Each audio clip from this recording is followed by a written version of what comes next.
नमस्कार दोस्तों, आज हम देख लेते हैं जो एसएससी सीजीएल का जीके पार्ट 4 है। ठीक है, पार्ट 3 तक अपलोडेड हो चुका है। ठीक है, राइट। अब हम लोग देखते हैं कि भारत की जनगणना 2011 के अनुसार ग्रामीण भारत में निम्नलिखित में किस राज्य में महिला कार्यबल भागीदारी दर दर सर्वाधिक है। ठीक है, तो इसका आंसर हो जाएगा हिमाचल प्रदेश। अब अगला देख लेते हैं कि 2004 में कबड्डी का पहला विश्व कप कहाँ आयोजित किया गया था। काफ़ी इंपॉर्टेंट है, ये हो जाएगा आपका मुंबई। ठीक है, उसके बाद देख लेते हैं कि जब हेलो अल्केन और ये रिपीटेड क्वेश्चन है। ठीक है, इसमें हेलो एल्केन और एरिल और विनाइल हैलाइड मैग्नीशियम धातु के साथ अभिक्रिया करते हैं तो किस अभिकर्मक का उत्पादन करते हैं। ठीक है, तो ये हो जाएगा आपका ग्रीनार्ड रीएजेंट। ठीक है, यानी कि ग्रीनार्ड अभिकर्मक। ओके, उसके बाद हम लोग देख लेते हैं, चलिए देख ले। निम्नलिखित में से कौन सा संविधान संशोधन विधेयक तमिलनाडु में अनुसूचित जाति की सूची को संशोधित करने का प्रावधान किया गया था। तो ये हो जाएगा आपका संविधान की अनुसूचित जाति आदेश संविधान संशोधन विधेयक 2021। ठीक है, उसके बाद देख लेते हैं देवी भद्रकाली को प्रसन्न करने के लिए एक स्थानीय नृत्य पदायनी मुख्य रूप से केरल में प्रदर्शित किया जाता है। ठीक है, तो इसका आंसर हो जाएगा केरल। पदायनी याद रखिएगा, पदायनी ये आपका हो जाएगा केरल, राइट। उसके बाद हम लोग बढ़ते हैं कि भक्ति प्रदीप कुलकर्णी का संबंध, ये याद रखिएगा कि ये हो जाएगा आपका प्रदीप कुलकर्णी, ये शतरंज से रिलेटेड है। उसके बाद भारत के किस राज्य में बड़े बांधों की संख्या सर्वाधिक है। तो ये काफ़ी इंपॉर्टेंट है, महाराष्ट्र हो जाएगा। और वैसे अगर बांधों की संख्या सर्वाधिक हो जाएगा पूरा विश्व में तो चीन हो जाएगा इसका आंसर। ओके, उसके बाद देख लेते हैं कि 1817 में खुर्दा का विद्रोह निम्नलिखित में किस क्षेत्र में किया। तो ये जो खुर्दा है वो आपका उड़ीसा प्रदेश में। ठीक है, उसके बाद देख लेते हैं कि निम्नलिखित में से किस गैस से विद्युत प्रवाहित करने पर लाल प्रकाश उत्सर्जित होता है। तो ये आप याद रखिएगा, नियोन हो जाएगा। नियोन, नियोन गैस में विद्युत प्रवाहित करने पर लाल प्रकाश उत्सर्जित होता है। ठीक है, तो जो पहले नियोन लैंप आता था वो लाल प्रकाश ही देता था। ठीक है, रंजना प्रकाश देसाई जो भारतीय प्रेस परिषद की पहली महिला अध्यक्ष बनी, मूल रूप से सरकार के निम्नलिखित में से अंग कार्य करती है। ठीक है, तो याद रखिएगा जो, तो इसका आंसर हो जाएगा न्यायपालिका। ठीक है, अगला देख लेते हैं कि 1927 में समता दैनिक दल की स्थापना निम्नलिखित में से किस व्यक्ति द्वारा किया गया था। ठीक है, ठीक है, तो समता सैनिक दल की स्थापना जो किया गया था बी आर अम्बेडकर द्वारा। तो कहीं कहीं आप देखिएगा आंसर 1924 भी रहता है। ठीक है, तो याद रखिएगा, दोनों आप आंसर चेक कर लीजिएगा। ठीक है, उसके बाद है मार्च 2024 तक प्राप्त जानकारी के अनुसार दुनिया के दूरसंचार बाजार में भारत का कौन सा स्थान है। तो याद रखिएगा जो टेलीकम्युनिकेशन क्षेत्र में है, मार्केटिंग में, ये क्या हो जाएगा, दूसरा हो जाएगा। ठीक है, उसके बाद है कि पद्म भूषण पुरस्कार से सम्मानित अरविंद पारिख निम्नलिखित में से कौन सा संगीत वाद्य यंत्र बजाते हैं। तो इसका आंसर हो जाएगा सितार। ठीक है, अगला देख लीजिए कि खेलो इंडिया यूनिवर्सिटी गेम का तीसरा संस्करण निम्नलिखित में से किस राज्य में आयोजित किया गया। तो खेलो इंडिया यूनिवर्सिटी गेम जो है वो उत्तर प्रदेश में आयोजित किया गया। ठीक है, उसके बाद देख लीजिए कि मिस्र के काहिरा में आयोजित इंटरनेशनल शूटिंग स्पोर्ट्स फेडरेशन विश्व कप 2022 में भारत में कितने पदक जीते थे। ये पुराना है लेकिन इम्पोर्टेंट है, ये आपका 7 हो जाएगा। ठीक है, उसके बाद देख लीजिए क्या है कि शॉर्ट सर्किटिंग यानी लघु पतन को रोकने के लिए विद्युत इस्त्री यानी इलेक्ट्रिक आयरन को डैश के फ्यूज की आवश्यकता होती है। तो इम्पोर्टेंट है, ये 5 एम्पियर हो जाएगा। ठीक है, 5 एम्पियर। अगला देख लीजिए क्या है कि from from Plassey to partition and after a history of modern India के पुस्तक के लेखक कौन है। तो ये बहुत इंपॉर्टेंट है कि from Plassey to partition and after history of modern India Shekhar Bandyopadhyay. ठीक है, काफ़ी इंपॉर्टेंट है। उसके बाद देख लीजिए के दौरान डैश में के दौरान भारत सरकार द्वारा सूखा पन्ना, देखिए याद रखिएगा जो 1974-75 में ये चालू हुआ था। ठीक है, याद रखिएगा 1974-75 में। ठीक है, ये है तो ड्रफ प्रॉन एरिया प्रोग्राम। ठीक है, तो सूखा परनव क्षेत्र कार्यक्रम, ये चौथी पंचवर्षीय योजना हो जाएगा। ठीक है, उसके बाद देख लेते हैं कि एक्सफ्लोलिशियन अल्पसल्कन, तो ये भौतिक कक्षा है। अपसल्कन मतलब जो चट्टानों का क्या होता है कि यहाँ मान के चलिए कोई चट्टान है तो लाइट आ गया। ठीक है, और तो ये गर्म हो जाता है। फिर ये क्या कि जब ठंडा मौसम है तो ठंडा गर्म हो जाने के बाद क्या होता है कि उसका पर ऊपरी जो लेयर है वो धीरे धीरे क्या होता है, खत्म होने लगता है। ठीक है, तो that is called physical erosion, right. Physical erosion हो रहा है। ठीक है, उसके बाद देखिए सबसे महान चोल शासक में से एक राजराज प्रथम ने 985 ईस्वी में से देखिए 985 से 1014 तक ये इन्हीं का शासन था। और बृहदेश्वर मंदिर जो है इन्हीं के द्वारा बनवाया गया था। ठीक है, जो राजराजेश्वर मंदिर भी कहलाता है। ठीक है, उसके बाद देख लेते हैं कि गगन नारंग कि किस ओलंपिक में कांस्य पदक जीता था। काफी इंपॉर्टेंट ये हो जाएगा, लंदन 2012। ठीक है, उसके बाद देख लेते हैं कि एक बीजीय पत्र मोनोकोटिलोडोन, राइट। इसमें एक होता है डाइकोटिलोडोन जो द्विबीजीय पत्री होता है, और एक बीजीय पत्री होता है। तो उसके बाद देखिए पत्तियों में संवहन बंडल के समान आकार का कारण क्या है, तो इसके आंसर हो जाएगा समानांतर शिरा विन्यास, राइट।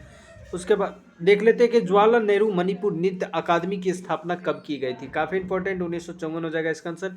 उसके बाद देख लेते निम्नलिखित में कौन सा साक्षरता सारक्षा क्षारकता है, मतलब बेसिसिटी क्षारकता का सही कर्म है। ठीक है, तो देख लेते हैं इसका आंसर हो जाएगा caesium hydroxide, potassium hydroxide, sodium hydroxide, lithium hydroxide. ठीक है, तो जैसे लिथियम हो, सोडियम हो गया, पोटाशियम हो गया, उसके बाद सीजियम हो गया। तो इसका जो ऑक्साइड्स है, राइट, जैसे लिथियम हाइड्रोक्साइड और sodium hydroxide, potassium hydroxide, caesium hydroxide, तो basicity is increases when we move from top to down, right. तो हम लोग देख लेते हैं कि अगला है कि निम्नलिखित में से किस राज्य सरकार द्वारा संगीत के क्षेत्र में हरिवरासनम पुरस्कार दिया जाता है। तो ये इसका देखिए ये पुरस्कार दिया जाता है केरल सरकार द्वारा। 1888 में भारत और डुरंड कप टूर्नामेंट कहाँ शुरू किया गया था, तो इसका आंसर हो जाएगा आपका शिमला, राइट। उसके बाद हम लोग देख लेते हैं क्या निम्नलिखित में से किस राज्य में ओडिसी नृत्य संस्थान नृत्य ग्राम स्थित है, तो याद रखिएगा जो ओडिसी नृत्य संस्थान संस्थान नृत्य ग्राम है वो कर्नाटका में है। ठीक है, उसके बाद देख लेते हैं कि निम्नलिखित में से कौन सा विकल्प लिखिए सिरा विन्यास से संबंधित नहीं है, तो आपका हो जाएगा मक्का।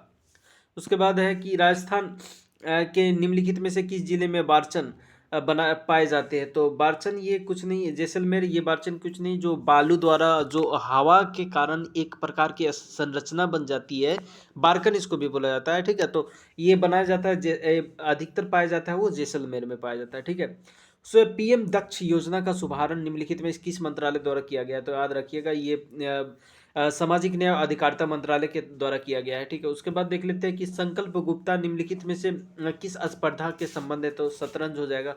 उसके बाद देखते हैं 1910 में यूएसए के सिएटल में यूनाइटेड इंडिया हाउस, तो याद रखिएगा जो यूनाइटेड इंडिया हाउस की स्थापना जो हुआ था, ये थोड़ा सा यूनाइटेड इंडिया हाउस ये थोड़ा सा कंफ्यूजन है क्योंकि क्वेश्चन में थोड़ा सा गड़बड़ है। ठीक है, क्योंकि इंडिया हाउस के नाम से एक लंदन में भी है। ठीक है, तो याद रखिएगा जो यूएसए का जो सिएटल में स्थापना किया गया था इंडिया हाउस जो 1910 में, उसका स्थापना किया था तारकनाथ दास और जीडी कुमार। और वहीं 1905 में ही स्थापना हो चुका था लंदन वाला, श्यामजी कृष्ण वर्मा द्वारा स्थापित किया गया था। ठीक है, अगला देख लेते हैं कि निम्नलिखित में से कौन सा एशिया की सबसे बड़ी कृत्रिम झील है, तो इसका आंसर हो जाएगा आपका भोपाल झील। ठीक है, उसके बाद देख लेते हैं कि 18वीं शताब्दी में ऑक्सीजन के साथ रासायनिक अभिक्रिया के रूप में दहन की सिद्धांत को किसने विकसित किया, जिसमें फ्लोजिस्टन सिद्धांत शामिल नहीं है, तो इसका आंसर हो जाएगा आपका एंटोनो लोवेसियर। ठीक है, उसके बाद देख लेते हैं कि भारत में पहली सफल कपड़ा मिल कहाँ स्थापित किया गया, तो इसका आंसर हो जाएगा मुंबई 1853 के आसपास। ठीक है, तो 1853 50 के दशक में ही चालू किया गया था। ठीक है, उसके बाद देख लेते हैं कि निम्नलिखित में से कौन सा विकल्प प्लूरोन्यूमेरिया जैसे जीव के आकार में इंगित करता है, तो इसका आंसर जो इसका जो साइज है लगभग 0.1 माइक्रोमीटर है, right. And micrometre means that -6 metre. Okay, भारतीय राष्ट्रीय कांग्रेस का 1912 का अधिवेशन बिहार के बांकीपुर में हुआ था, बीपीएससी का क्वेश्चन है। ठीक है, 2012 में किया गया था, 1912 में किया गया था आयोजन। वर्ष 2002 में महाराष्ट्र भूषण प्रदान किया गया था पंडित भीमसेन जोशी को। ठीक है, और और आपको पता है कि पंडित भीमसेन जोशी क्या है, एक हिंदुस्तानी शैली के महान गायक थे। ठीक है, अगला देखते हैं, 2021 में निम्नलिखित में से किस राज्य में प्रधानमंत्री ने राजा महेंद्र प्रताप सिंह राज्य विश्वविद्यालय की आधारशिला रखी? तो इसका आंसर हो जाएगा आपका उत्तर प्रदेश, राइट। उसके बाद देख लेते हैं कि निम्नलिखित में भारतीय क्रिकेटरों में किन्हें अल्पमैक के 2022 संस्करण में Wisden cricketer of the year नामित किया गया? तो इसका आंसर हो जाएगा आपका रोहित शर्मा, जसप्रीत बुमराह, ठीक है। अगला देखते हैं, उत्तर प्रदेश राज्य से संबंधित निम्नलिखित में से कौन सा पद्मश्री पुरस्कार विजेता लोक गायक है? तो इसका आंसर हो जाएगा आपका अजिता श्रीवास्तव। उसके बाद देख लेते हैं मृत सागर। मृत सागर यानी डेड सी, आपका जो इजराइल वाला क्षेत्र में पाया जाता है, ठीक है। तो इसका जो सैलिनिटी है, जो लवणता है, वो 350 ग्राम है, 340 ग्राम है, ठीक है। तीन कवि पन्ना, पोन्ना और रन्ना, ये आपका कन्नड़ साहित्य से संबंधित है। तीन त्रिरत्न कहलाता है, ठीक है, क्योंकि उन्होंने महाभारत और रामायण का कन्नड़ में अनुवाद किया था, ठीक है। उसके बाद देख लेते हैं हम लोग, राजीव गांधी खेल रत्न पुरस्कार का नाम बदलकर मेजर ध्यानचंद खेल रत्न पुरस्कार कब कर दिया गया? तो काफी इंपॉर्टेंट क्वेश्चन, 6 अगस्त 2021 को, ठीक है।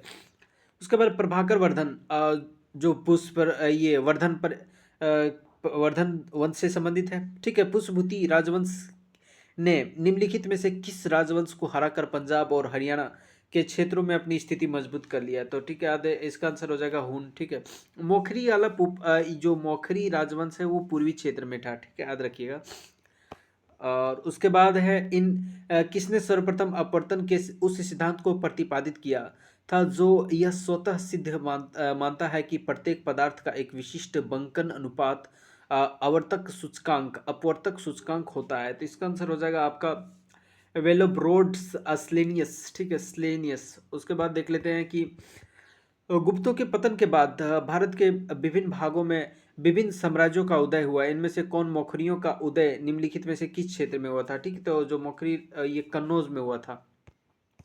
बाद में कन्नौज को लेकर त्रिपक्षीय संघर्ष भी चलता रहा, ठीक है।